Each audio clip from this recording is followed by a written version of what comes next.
بسم اللہ الرحمن الرحیم۔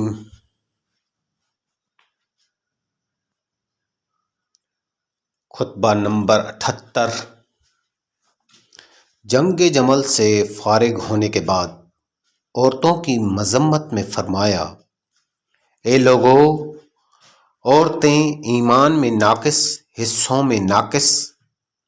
اور عقل میں ناقص ہوتی ہیں۔ نقص ایمان کا ثبوت یہ ہے کہ ایام کے دور میں نماز اور روزہ انہیں چھوڑنا پڑتا ہے، اور ناقص العقل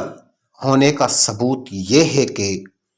دو عورتوں کی گواہی ایک مرد کی گواہی کے برابر ہوتی ہے، اور حصہ و نصیب میں کمی یوں ہے کہ میراث میں ان کا حصہ مردوں سے آدھا ہوتا ہے۔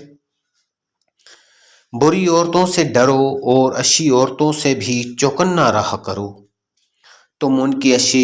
باتیں بھی نہ مانو تاکہ آگے بڑھ کر وہ بری باتوں کے منوانے پر اتر آئیں۔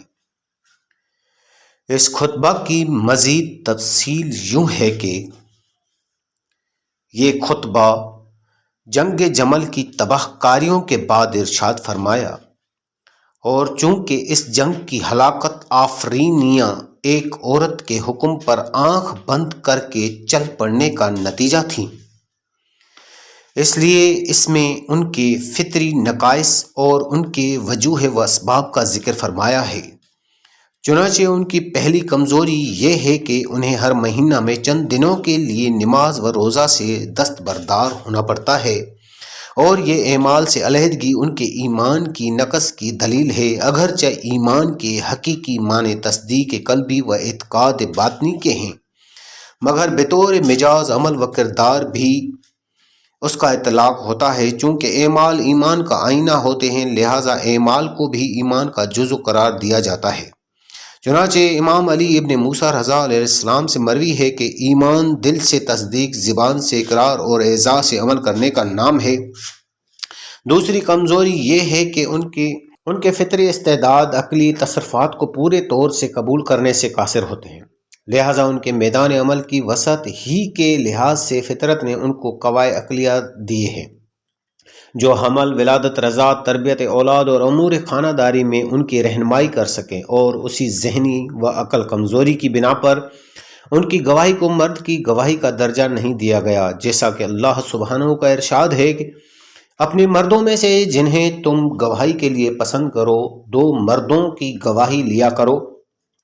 اور اگر دو مرد نہ ہوں تو ایک مرد اور دو عورتیں، اگر ایک بھول جائے گی تو ان میں سے ایک دوسری کو یاد دلائے گی۔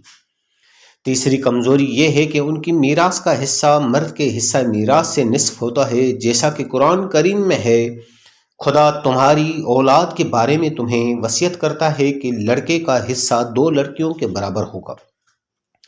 اس سے عورت کی کمزوری کا پتہ یوں چلتا ہے کہ میراث میں اس کا حصہ نصف ہونے کی وجہ یہ ہے کہ اس کی کفالت کا بار مرد پر ہوتا ہے، تو جب مرد کی حیثیت ایک کفیل و نگران کی قرار پائی تو نگرانی و سرپرستی کی محتاج صنف اپنی کمزوری کی خود آئینہ دار ہوگی۔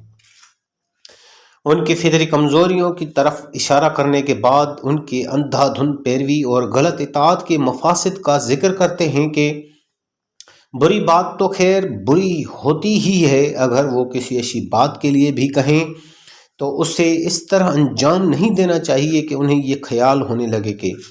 یہ ان کی خاطر اور رضا جوئی کے لیے بجا لائی گئی ہے، بلکہ اس طرح کہ وہ یہ سمجھ لیں کہ اس اچھے کام کو اس کے اچھا ہونے کی وجہ سے کیا گیا ہے،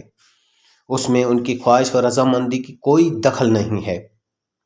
اور اگر ان کو یہ وہم بھی ہو گیا کہ اس میں ان کی خوشنودی کو ملحوظ رکھا گیا ہے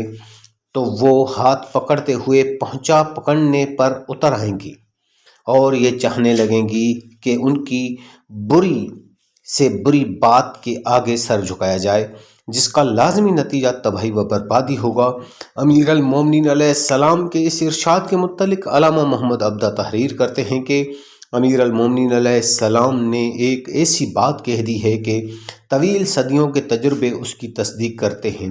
مزید معلومات کے لیے ملاحظہ کریں کتاب نہج البلاغہ، جس کے مؤلف ہیں محدث کبیر علامہ سید رضی شریف، مترجم ہیں قائد ملت جعفریہ علامہ مفتی جعفر حسین مرہون۔